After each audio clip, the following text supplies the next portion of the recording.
Joining me tonight, Congressman Elijah Cummings of Maryland. He is the ranking member on the House Oversight Committee. Congressman, great to have you with us tonight. You know, you go down the list. You bet. You go down the list. You've got Fast and Furious. You got IRS. You got Benghazi. And Darrell Issa's got nothing to show for it. It's a waste of taxpayer dollars at this point. The only thing the guy has done is cut jobs at the Postal Service. How would you characterize this man's leadership? I think it's very unfortunate, and I think it's a waste of opportunity to do the things that are right for the American people. Our committee is oversight and government reform.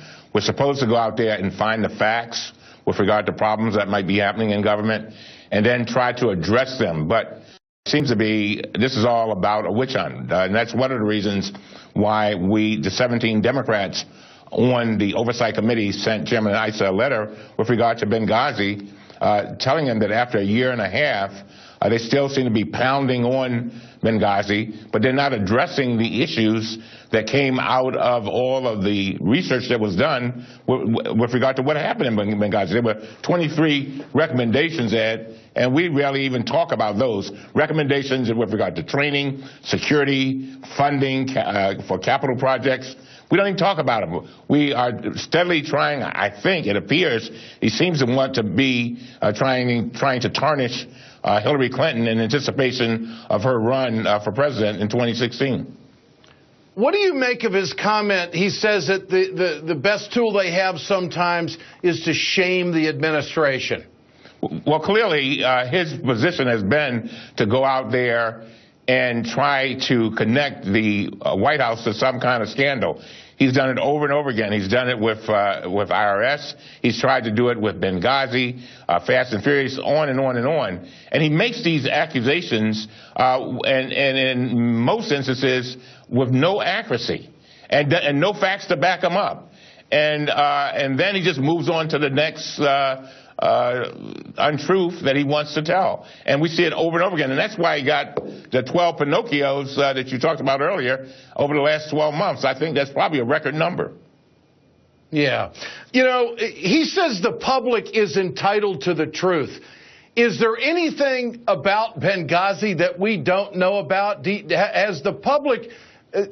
do we know everything we need to know and everything that there is to know about Benghazi? I'll tell you, we have done numerous interviews. We've talked to Admiral Mullen and Ambassador Pickering, two just wonderful gentlemen who researched this with the board that looked into it.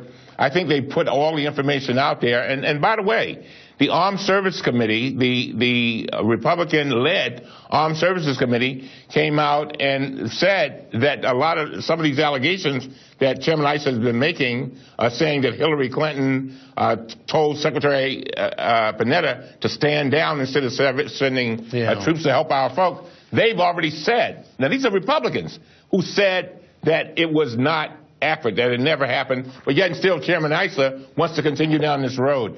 This is so sad because we could be doing so much more. You really could. Now, it just goes to show how powerful some people in Congress can be and how they can just be a spoke in the wheel. The congressman is accusing you of being uncooperative. Listen to this. We've had very little cooperation at all from Elijah Cummings on any investigation. He seems to think they either are phony or they need to end in about a week to a month. What's your response to that, Congressman? I have over and over again said to Chairman Issa, enter our committee. I want the truth, the whole truth, and nothing but the truth. And, Ed, I don't have any problem. There's nothing that I have seen that I don't think should be revealed to the American public. I think they need to see it. It's Chairman Issa that holds back transcripts that are exculpatory of the administration when he's trying to accuse the administration of doing something wrong. So, no, I think what happens to Chairman Issa is in my search for the truth, he then confuses with obstruction. I'm just searching for the truth. And I've said it, and I mean it. I want to go where the facts lead us. But now we're on some witch hunt in the forest somewhere, and hearing after hearing after hearing, and it's got to be ridiculous almost. Yeah. Congressman, just before you go, I want to switch subjects quickly. I want your gut reaction to the news that there are 6 million people that have signed up for the Affordable Care Act. Considering where we were in October and the mix-up of the website, the president said it was going to be corrected. What's your gut feeling tonight about that number? I am elated, but you know what, Ed? I think we're going to do even better. We just had an event in my district on the weekend. We had 500 or 600 people to show up. We're going to have thousands here on Saturday at another event signing up. I think you're going to see, we're going to approach 7. Congressman Elijah Cummings, great to have you with us tonight. Appreciate your time so much. Thank you, Good sir. being with you, Coming Ed. up.